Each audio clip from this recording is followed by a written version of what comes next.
What's up guys, welcome back to another video, hope you're doing well today. Today we are going to be playing Mojave SX, which is a new track released by Endo on the MX Bike shop.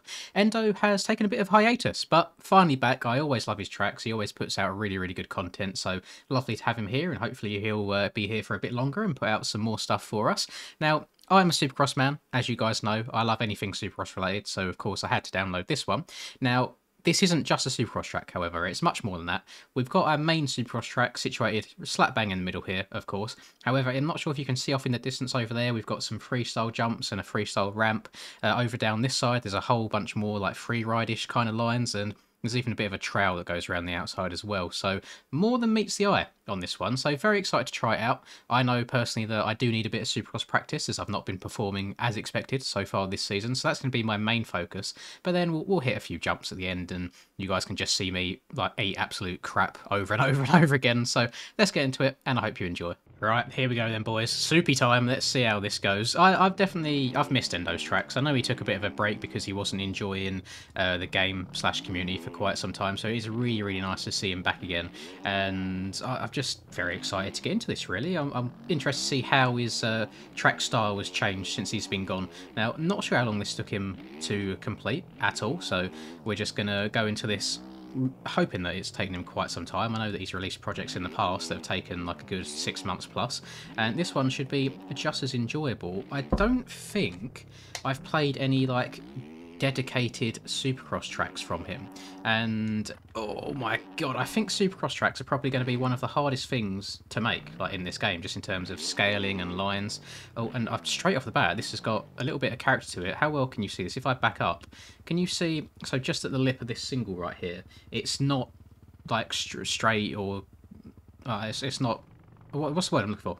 It's not uniform. That's the one. It's got like little divots and ruts all the way in and out. So this isn't going to be as simple as I first thought, which in a way, the more difficult this track ends up, kind of the better, because with the, oh, there we go. I'm finding with the road recently on Supercross tracks, it has been getting pretty deep, pretty difficult to ride towards the end of the races.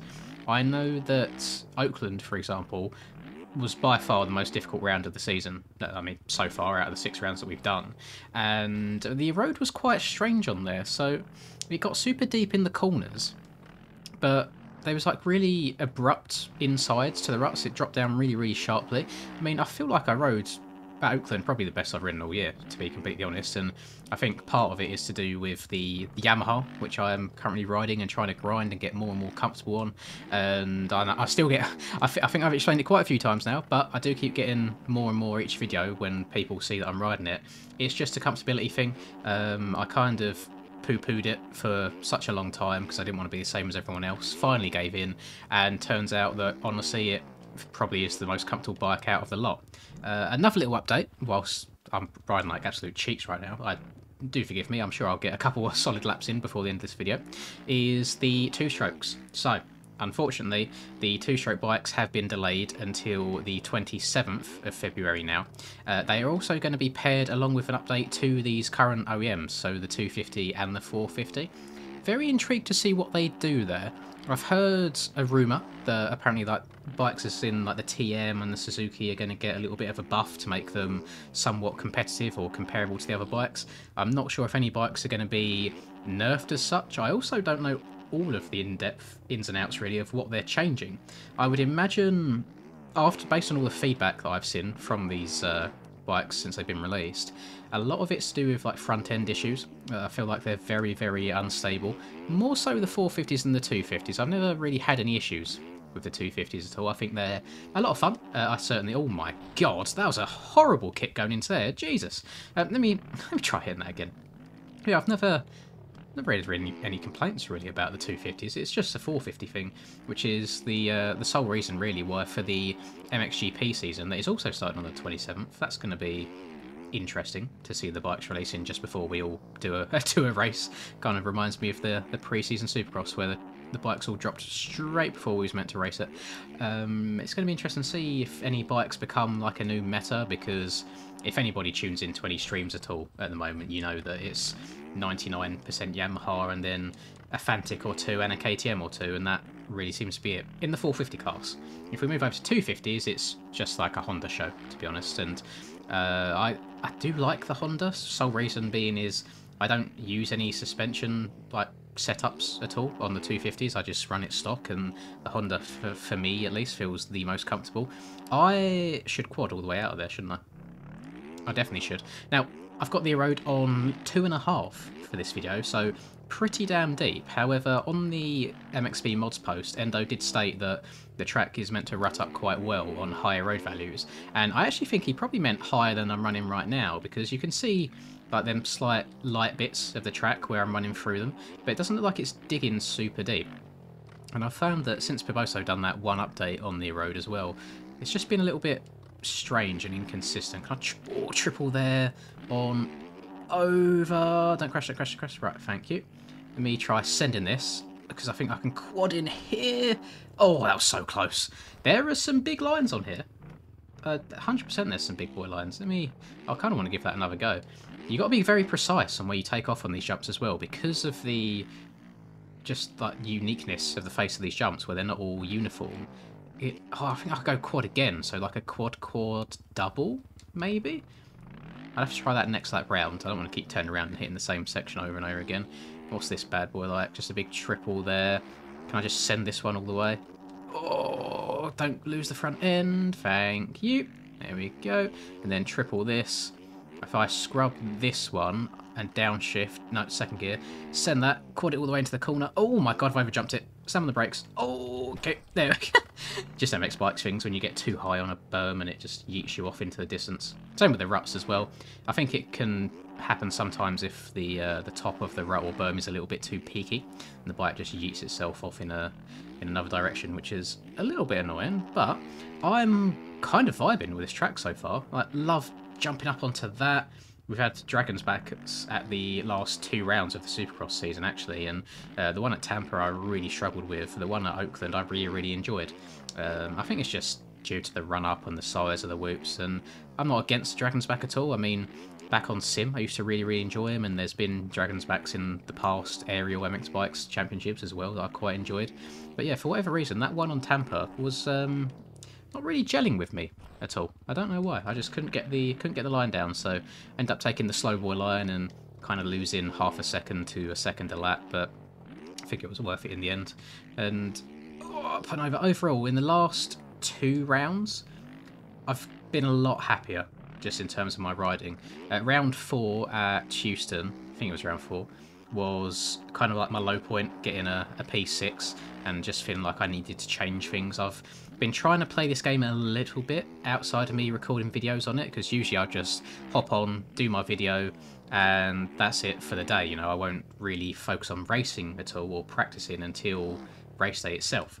And I definitely think that, you know, like, you could spend, let's say, 50 hours in a week playing this game, doing like weird and wonderful stuff, whether it's free ride or whatever it may be, and you could get beaten by someone that's put in 10 hours in a week from just practicing Supercross. I really think that you get out what you put into your specific discipline, and Supercross is not something that I've been playing all the time, so the fact that I'm kind of going back and trying to do it a little bit off camera kind of shows that I care a bit, because I did see someone saying that apparently my attitude and mentality towards the racing this year was wrong, because I'm saying that my goal is to get top 3.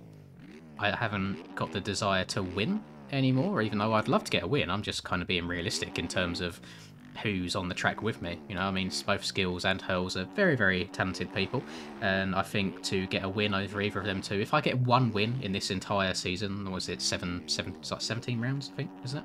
If I get 1 win out of all that, I will be a bloody happy man, which is it's a big contrast compared to last year, because last year I had something like 7 wins in a row in EU 450, and it just goes to show that in 1 year the quality of the riders has just gone through the roof. You know, people are so quick now.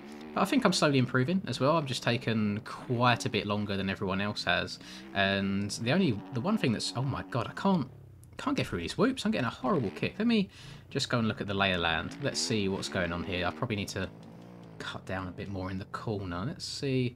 So I'm hitting here, and it's kind of jumping me too far in. I need to hit them a little bit more straight and try and soak up the first one a bit more so I can get on top of them. So let's soak this one up. There we go. Yeah, once you're on top of them, it's absolutely fine. My issue was I was jumping too deep and then just kind of hoping that my bike lands in the correct place. So learn from your mistakes. There's a good rule there. Good rule of thumb. And the only downside I can see on this track so far is with the decals, sometimes it can be a little bit difficult to spot just like the individual takeoffs and singles, especially through the second to last section that I just went through. The big jumps are absolutely fine, but a section over, 2 lanes over there, found it a little bit hard on the eyes trying to work out where I am. But the flow of it's great. I love like the actual shape of the jumps themselves. They do boot you quite a long way. This is such a nice little floaty quad into the corner. Oh, please. Just a shame I can't bloody stop for the thing. And I feel like, especially this year as well, we've been lacking like doable quads on the 450s. Especially if anybody watched the actual IRL Oakland race, seeing Cooper step all the way over that tabletop in the rhythm section before the finish line, hella impressive. And I wish that this game had like a proper seat bouncing / preload system. I don't mean just like a button like you have on Monster Energy Supercross, for example, where it just catapults you up in the air. I mean, like MX Simulator has a really good seat bouncing system where the suspension actually works, and I'd love that in bikes. It would make so many more lines doable, and I think it would open up the door for different line options as well, just not one fast line, because there's an ongoing debate at the moment about erode and how high it should be in the races, and people saying that, oh, if the erode was lower we could cut down in the berms and so on. But whether the erode is on 0 or the erode is on 0.3 like it has been in the races, the fastest way around the track currently is always going to be railing the berm from the start of it to the end of it. That's just how the game is. It's the steering, like the whole game is like kind of broken in one aspect, because at the end of the day, whether you want to admit it or not, this game is GP bikes reskinned. So the bikes are never going to behave like true motocross bikes do. And, oh god, if I turn on... I probably can't really do it in this video, or sure, I'll do it quickly. If I turn on this lean indicator at the top. So if you imagine real life guys and they're riding, how far they lean the bike over in the corners. Other than maybe that one rut that we had on Houston, I guarantee that they don't get 76 degrees of lean angle like I just got. And I think the biggest issue in this game is how far we have to lean the bike over to get it to turn. I don't think it's realistic at all in that sense. I think if we kind of compared it to real life, I don't think you've got to lean the bike over as far as we do in game to get the bike to turn as tight as it does. So obviously if we've got to crank the bike right over, then that leads to more corner speed and so on and so forth. The bikes haven't got the power at the bottom end or the seat bouncing capability, because I'd love to come into a corner like this, let's just say like square it off and then come out of it in like really hard seat bounce and get a different rhythm to usual, but you just can't. You just got to rail the outside everywhere, and it's a massive shame. And I hope that one day Paboso is going to get around to fixing his shit and not leaving it as it is, because whilst I do love this game, I have some days where I absolutely detest it and I get the most weird and wonky stuff ever. But I suppose that's all part and parcel. You can't have all the good stuff all the time. You gotta take it. I was supposed to say you got to take it rough every now and then. That sounds a little bit out of context, doesn't it? So there's the Supercross track. That's all done and dusted. Where is... They are over here. There's some freestyle ramps over in this direction. I don't know if I've got enough speed to get up and over this. Yeah, yeet. Oh my god, that's a steep jump. Okay, not the best start in the world. And you know it's an endo track when, can I sit right in front of me, we've got the old skull cave going on. I swear that that's taken from, if anybody ever played Dead Ops Arcade on Call of Duty Zombies, I swear it looks exactly like that. But very, very cool nonetheless. So we got a little bit of a like back and forth freestyle section right here. I did see earlier, I don't think you can see him from this side, but we've got a very handsome young man here. I'm not sure if this is Endo himself, but your boy all geared up in his police uniform. Love that. Let's go. And what's the ramp like? I know ramps are quite hit and miss on this game on how they boot you. Oh, I need a lot bigger a run up to hit them bad boys. I'm telling you, I'm not a freestyle guy. I'm very, very bad at it. What's this jump over here to the left? Hang on. Do I just step up? Yo, yeet. All the way up and... Oh, okay. Back it up, Terry. I think you meant to jump all the way to the top there. I believe so. Let's get back down here. Let's have a little bit of a wander. What's all this then? There was another jump on the side. Oh, okay, so you can jump up and over the side of that. Oh, another jump there as well. Lots of little intricate bits, which are quite cool, which I feel like all of the free ride boys are going to absolutely love. I myself, not always the biggest fan of free ride jumps, just because of the amount of attempts it takes me to get anything decent looking. Now, I'm guessing this is like a jump to the side. It is a jump to the side of. Now, this is my issue. Now I've hit this one way, way, way too fast, because the ones before that I didn't hit hard enough. Oh, my God. And then we've got more jumps going back this way. I reckon you could chain together some like really cool looking lines around this entire place. But my main focus is always going to be that bad boy in the middle, the little supercrossy area. So let's jump down here. Little jump over the road. And yeet. Up and over. Oh, coming up barely short. That's fine. The Reaper suspension, taking it like a champ. And yeah, I mean, supercross track. Absolutely love it. It feels really, really nice, really smooth, and there's some big boy lines in there, which I always appreciate. I think that's one of them tracks where you could quite easily take your time, tiptoe round, double and triple to be like smooth and consistent.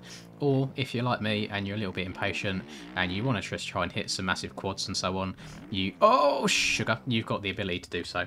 And then I feel like there's 100% going to be some free ride edits coming out in the next few days around here. It wouldn't shock me in the slightest if we see something from like the Valor boys or any other people like that, maybe Steeler, see how that goes. But overall, I'm very happy with this, and it's so nice to see Endo back. He's been gone for quite some time. I know firsthand, he said in my chat that he was struggling with some things, so I hope that he's doing very, very well and he's nice and healthy. And I mean, look at this, like this view is absolutely lovely. The track looks so nice. Constructive feedback, I would say maybe a little bit more differentiation from the front side to the back side of jumps decals, because it makes some bits a little bit difficult to work out, or it's just my old eyes, one of the two. And other than that, I've got nothing really bad to say about the track at all. I'll put the link in the description, as always, if you want to go and try it out for yourselves. I hope you've enjoyed this video. If I could ask for a like and to subscribe to the channel if you're new, I would greatly appreciate it. Have a lovely rest of the day, whatever you guys are up to, and I'll catch you in tomorrow's video. Peace.